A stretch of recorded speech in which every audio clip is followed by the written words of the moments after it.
بسم اللہ الرحمن الرحیم والحرۃ علی الامۃ واربع من حرائر واماء فقط وللعبد نصفها وحبلى من زنا ولا توتا حتى تضع حملها وموتوءة سيدها او زانن۔ آج کا یہ سبق صفحہ 21 کی دوسری سطر سے ہے۔ یہ بھی اسی محرم پر معطوف ہے۔ صحّا نکاح الحرۃ علی الامہ، یعنی باندی کے نکاح میں ہوتے ہوئے آزاد عورت سے نکاح کرنا صحیح ہے۔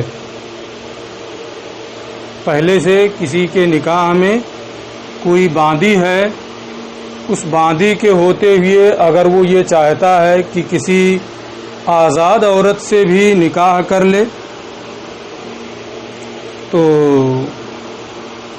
اس کی اجازت ہے، یہ جائز ہے، اس میں کوئی دقت نہیں ہے، کوئی پریشانی نہیں۔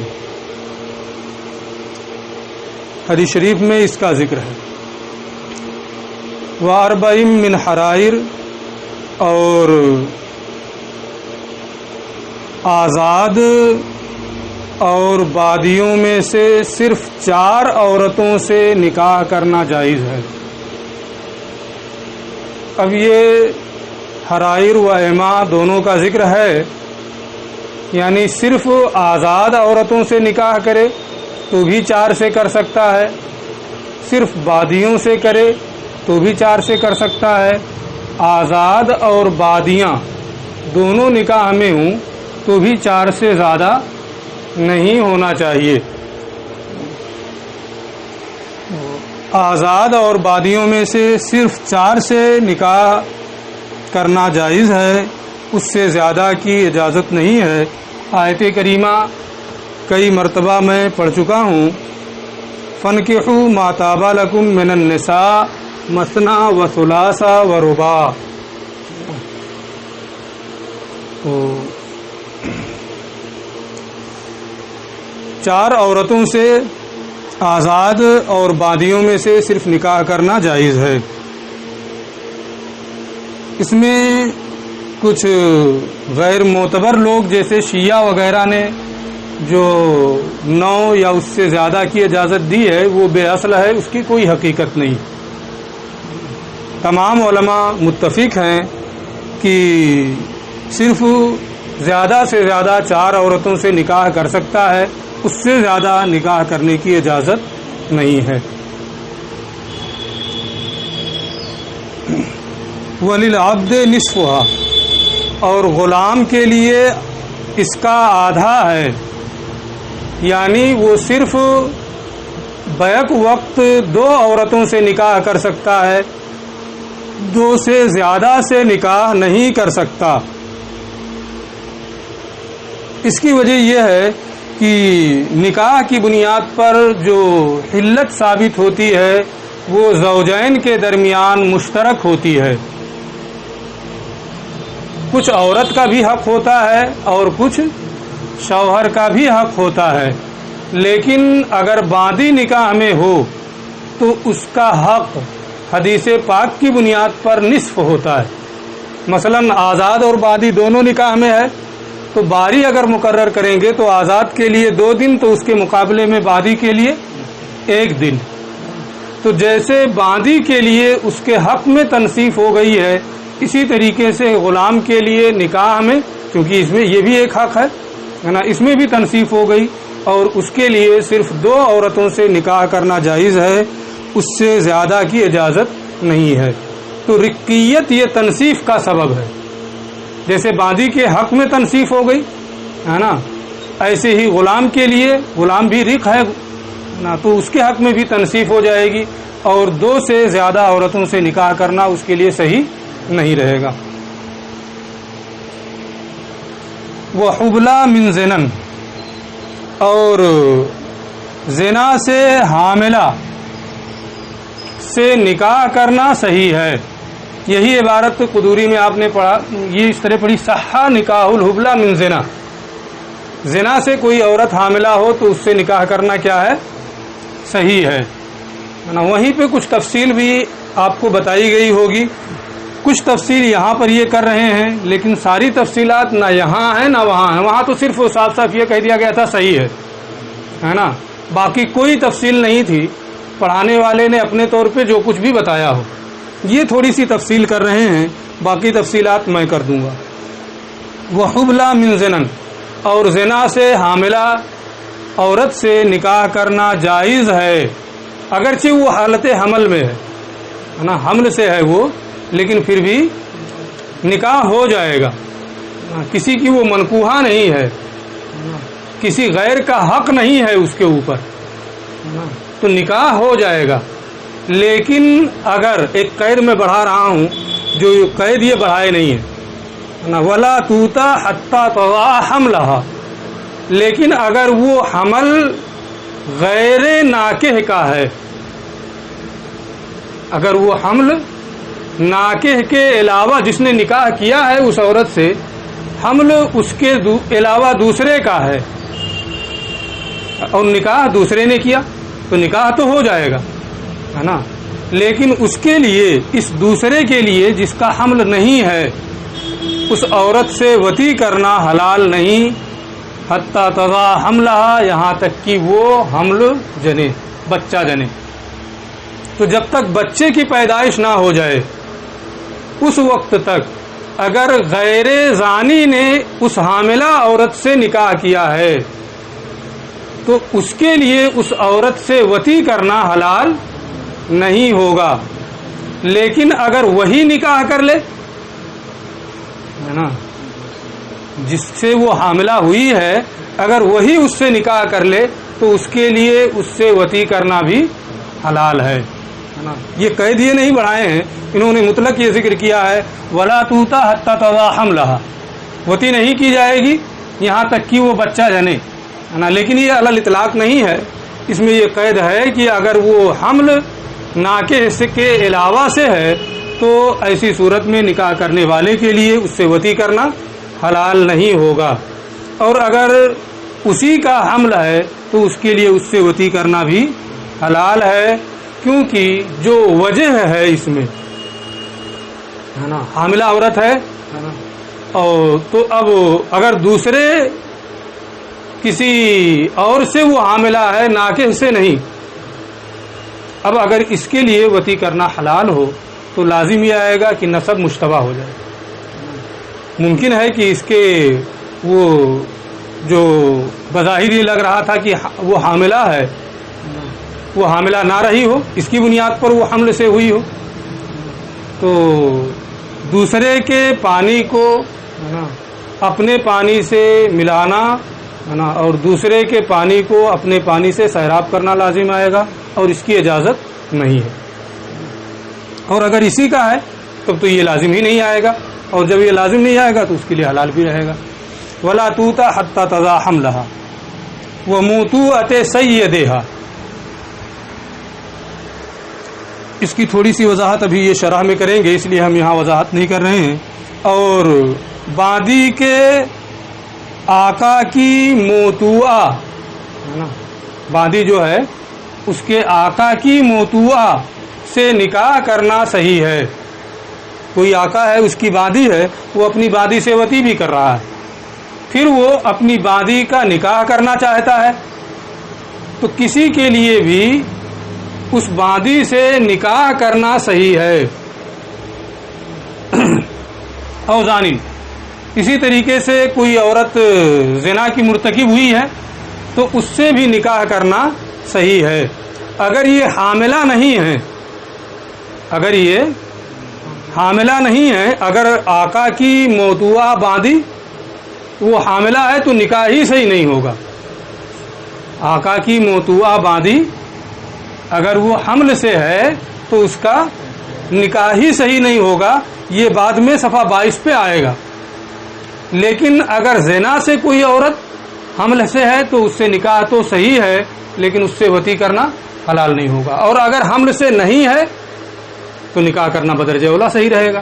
تو دونوں میں تھوڑا تھوڑا سا فرق ہے کہ موتوع سید آقا کی بادی موتوع بادی اگر وہ حمل سے ہے تو نکاح ہی صحیح نہیں ہے نا، اور اگر حمل سے نہیں ہے تو نکاح صحیح ہے نا۔ یہاں دونوں میں مناسبت صرف یہ ہے کہ آقا کی موتوع بادی یا کسی عورت نے کوئی عورت زنا کی مرتکب ہوئی اور حمل سے نہیں ہے تو نکاح کرنا صحیح ہے، اور دونوں میں استبرا نہیں ہے۔ استبرا کا لفظ کبھی سنے ہیں؟ دونوں میں استبرا نہیں ہے۔ استبرا کا معنی یہ ہوتا ہے کہ عورت کا رحم کسی دوسرے کے پانی میں مشغول نہیں ہے، یہ واضح ہو جائے، اور یہ کب واضح ہوگا؟ جب اسے حیض آ جائے۔ تو کبھی ایسا ہوتا ہے کہ استبرا واجب ہوتا ہے، کبھی ایسا ہوتا ہے کہ استبرا واجب ہوتا ہے۔ اس کا بیان بھی آئے گا کہ استبرا کب واجب ہے نا۔ تو یہاں چونکہ استبرا واجب نہیں ہے دونوں صورتوں میں، آقا کی موتوع بادی سے کسی نے نکاح کیا ہے نا، تو ناکح پر استبرا واجب نہیں ہے، بہتر ہے، یہ الگ چیز ہے نا، لیکن اس پر استبرائے رحم، حیض آنے تک انتظار کرنا، وطی سے باز رہنا، یہ واجب نہیں ہے۔ ایسے ہی زانیہ عورت سے نکاح کیا تو استبرائے رحم کے لیے انتظار حیض آنے کا یہ واجب نہیں ہے نا، بلکہ بغیر استبرائے رحم کے وہ اس سے وطی کر سکتا ہے، قربت کر سکتا ہے۔ زانی والی صورت میں وجہ یہ ہے کہ کوئی عورت زنا کی مرتکب ہوئی ہے، اس سے کوئی نکاح کر رہا ہے نا، تو پہلی بات تو اسے پتہ نہیں ہے نا، اور حمل سے وہ نہیں ہے تو اس کی جو چھپا ہوا عیب ہے اس کو ظاہر کرنا ہوگا۔ اس لیے اور اس میں زانی کے پانی کی کوئی اہمیت بھی نہیں ہے، زانی کے پانی کی کوئی اہمیت بھی نہیں ہے، اس لیے اگرچہ کوئی عورت زنا کی مرتکب ہوئی ہو اور اس کے وہ حاملہ نہ ہو تو استبرائے رحم یہ واجب نہیں ہے، اور اس کے نکاح کے بعد وہ اس سے قربت کر سکتا ہے، وطی کر سکتا ہے۔ اور موتوع سید اس میں بھی استبرائے رحم واجب نہیں ہے، اس لیے کہ آقا پر پہلے ہی یہ لازم ہے کہ وہ اپنی اگر وہ اس سے وطی کرتا ہے اپنی بادی سے تو استبرائے رحم کے بعد اس کا نکاح کرے، اس سے پہلے نکاح نہ کرے۔ ٹھیک ہے، تو دونوں میں صرف مناسبت یہ ہے کہ دونوں میں استبرائے رحم واجب نہیں ہے۔ یجوز و نکاح و امتن، یعنی جائز ہے ایسی بادی کا نکاح، ایسی بادی سے نکاح کرنا، وطئہا سیدہا، جس سے اس کے آقا نے وطی کی ہو۔ ولا یجب علی الزوج الاستبراء، اور شوہر پر استبراء یعنی حیض تک انتظار کرنا یہ واجب نہیں ہے، اگرچہ بہتر ہے کہ انتظار کر لے لیکن واجب نہیں ہے۔ واجب کیوں نہیں ہے اس کو بھی میں بتا چکا ہوں کہ آقا پر پہلے ہی سے یہ ضروری ہے کہ وہ بادی کا نکاح اگر اس سے وطی کرتا ہے تو استبرائے رحم کے بعد میں کرے۔ وقضا نکاح من وطئہا رجل بالزنا، یوں ہی ایسی عورت سے نکاح کرنا جس سے کسی شخص نے زنا کے طور پر وطی کی ہو، اس سے بھی نکاح صحیح ہے۔ ولا یجب علی الزوج الاستبراء، اور شوہر پر استبراء واجب نہیں ہے کیونکہ زانی کے پانی کی کوئی اہمیت نہیں ہے، کوئی اس کا وقار نہیں ہے۔ ومن ضمت الی محرمۃ، اور جائز ہے ایسی عورت سے نکاح کرنا جسے کسی حرام عورت کے ساتھ ملایا گیا ہو، یعنی کوئی ایسی عورت ہے جو شوہر پر حرام ہے نا، اور کوئی ایک ایسی عورت ہے جو اس مرد پر حرام نہیں ہے، ان دونوں سے، جو شوہر پر حرام ہے اس سے بھی اور جو حرام نہیں ہے اس سے بھی، دونوں سے کوئی شخص ایک ساتھ عقد نکاح کرے، دونوں سے کوئی شخص ایک ساتھ نکاح کرے۔ ومن ضمت، اور اس عورت کا نکاح صحیح ہے جسے ملایا گیا ہو محرمہ کے ساتھ،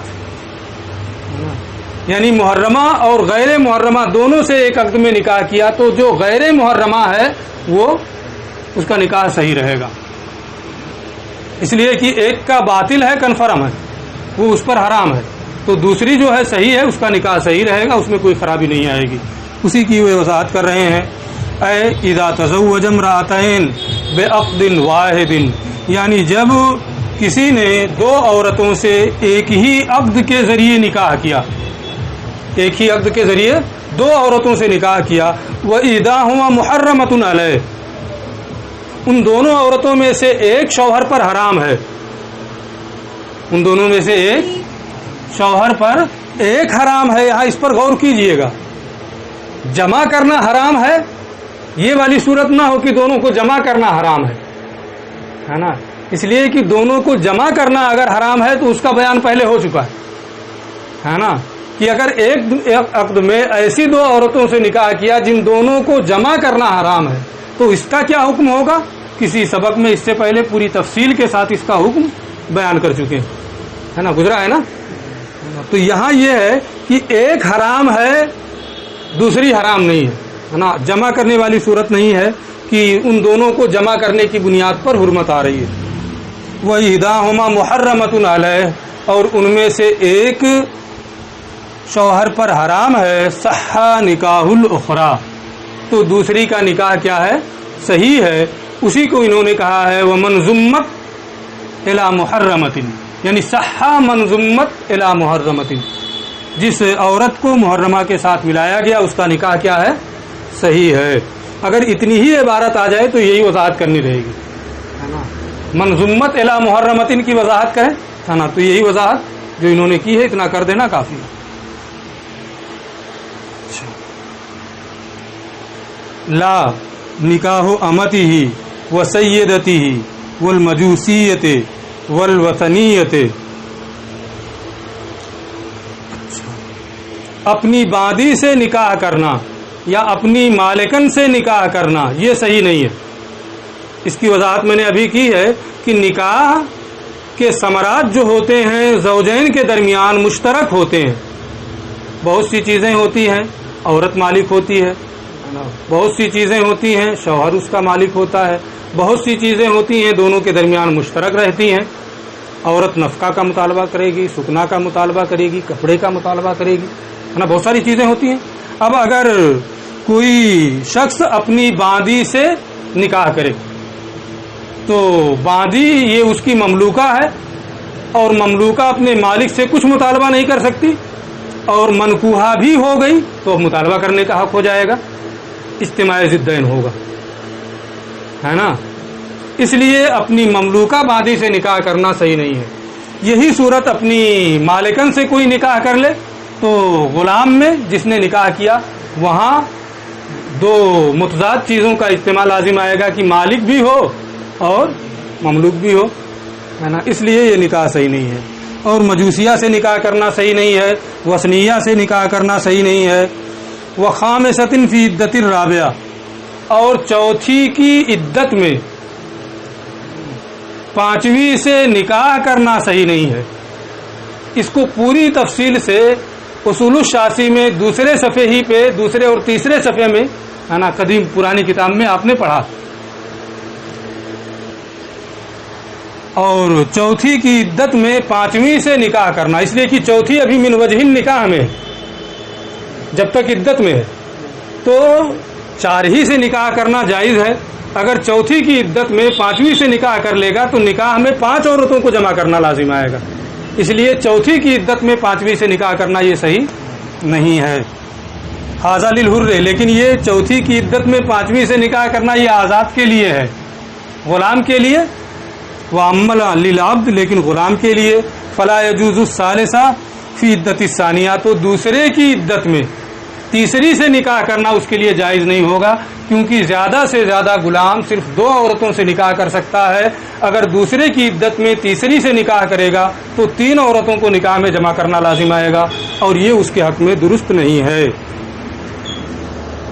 اس سے پہلے انہوں نے یہ بتایا تھا والحرہ علی الاما، باندھی کے ہوتے ہوئے آزاد سے نکاح کرنا یہ صحیح ہے، لیکن آزاد کے نکاح میں ہوتے ہوئے باندھی سے نکاح کرنا، ولا تتزوج، حدیث شریف کے جو الفاظ ہیں ولا یتزوج الامہ ولا یتزوج امۃ علی حرۃ، یعنی آزاد کے نکاح میں ہوتے ہوئے باندھی سے ہی حضرت عائشہ رضی اللہ تعالی عنہا سے حدیث مروی کہ آزاد عورت کے نکاح میں ہوتے ہوئے باندھی سے نکاح کرنا صحیح نہیں۔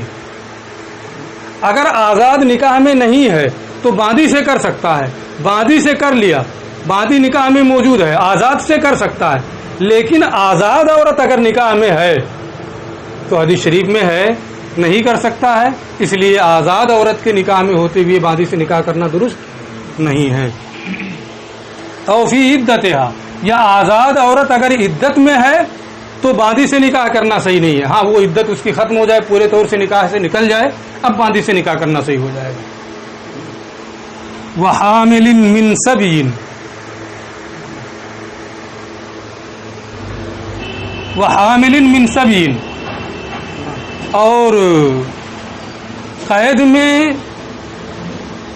آئی، قید سے آئی ہوئی حاملہ عورت سے نکاح کرنا صحیح نہیں ہے۔ کوئی عورت حالت حمل میں ہے اور اس کو وہ قید ہو کر کے آئی ہے، کہاں سے قید ہو کر کے آئی ہے وہ آپ لوگ جانتے رہے ہیں کہ کوئی قید جو ہوتا ہے وہ کہاں سے ہوتا ہے۔ وحامل من سبیل، قید میں لائی گئی حاملہ عورت سے نکاح کرنا صحیح نہیں ہے جب تک کہ وضع حمل نہ ہو جائے۔ وحامل ثبت نسب حملها، اور ایسی حاملہ عورت سے نکاح کرنا صحیح نہیں ہے جس کے حمل کا نسب ثابت ہو۔ اگر ثابت النسب ہے وہ حمل تو اس سے نکاح کرنا صحیح نہیں ہے۔ کوئی عورت زنا سے حاملہ ہے، اس کا نسب بچے کا جو ہے وہ ثابت النسب ہوگا؟ وہ ثابت النسب نہیں ہوگا، اس لیے اس سے نکاح کرنا صحیح ہے۔ لیکن اگر بچہ ثابت النسب ہے، جیسے کسی عورت سے وطی بالشبہ کیا تو نسب کیا ہوگا؟ ثابت ہوگا۔ وہ عورت جو ہوگی حمل سے وہ بچہ ثابت النسب رہے گا، اس لیے اب اس سے نکاح کرنا صحیح نہیں ہوگا، اس عورت سے نکاح کرنا صحیح نہیں ہوگا۔ وحامل ثبت نسب حملها، اور ایسی عورت سے نکاح کرنا صحیح نہیں ہے جس کے حمل کا نسب ثابت ہو، ولو ہے ام ولد حملت من سیدہا، اگرچہ وہ ام ولد ہو، وہ حاملہ عورت کیا ہو؟ ام ولد ہو، جو اپنے آقا سے حاملہ ہوئی ہو۔ باندھی کے بارے میں آپ نے یہ پڑھا ہے کہ کیا نام ہے، اگر کسی کی باندھی ہے، پہلی مرتبہ اسے بچہ پیدا ہوا، اب اگر آقا یہ دعویٰ کرے کہ یہ میرا بچہ ہے تو اس بچے کا نسب اس سے ثابت ہو جائے گا اور وہ باندھی اس کی کیا ہو جائے گی؟ ام ولد ہو جائے گی، یہ پہلی مرتبہ۔ اور اگر پھر وہ حاملہ ہوئی، بچہ پیدا ہوا، تو اب دعوے کی ضرورت نہیں ہے، اب دعوے کی ضرورت نہیں ہے، بغیر دعوے کے اس بچے کا نسب اس سے ثابت ہو جائے گا۔ اگر نفی نہیں کر رہا ہے تو، اگر نفی کر دے گا تو نسب منتفی ہو جائے گا، ہے نا۔ لیکن اگر وہ نفی نہیں کر رہا ہے تو بغیر دعوے کے اس بچے کا نسب آقا سے ثابت ہو جائے گا۔ قدوری میں اس کے لیے دعوتن کا لفظ آیا ہے، بغیر دعوتن۔ کبھی کسی موقع پہ کسی نے مجھ سے پوچھا تھا یہ دیوا آپ پڑھ رہے ہیں بار بار، ہے نا، لغت میں اس وقت ڈھونڈا تو مجھے دیوا ملا نہیں، ہے نا، قدوری پڑھاتے ہوئے۔ پھر بعد میں اور بھی کئی لوگوں نے کہا دیوا کا لفظ ملا نہیں، لیکن میں پڑھاتا دیوا ہی تھا قدوری میں، ہے نا۔ آج اتفاق سے اس میں مل گیا کہ اس میں لکھا ہوا ہے الا بالدعوۃ بکسر الدال، ہے نا، حاشیے میں، ہے نا، الا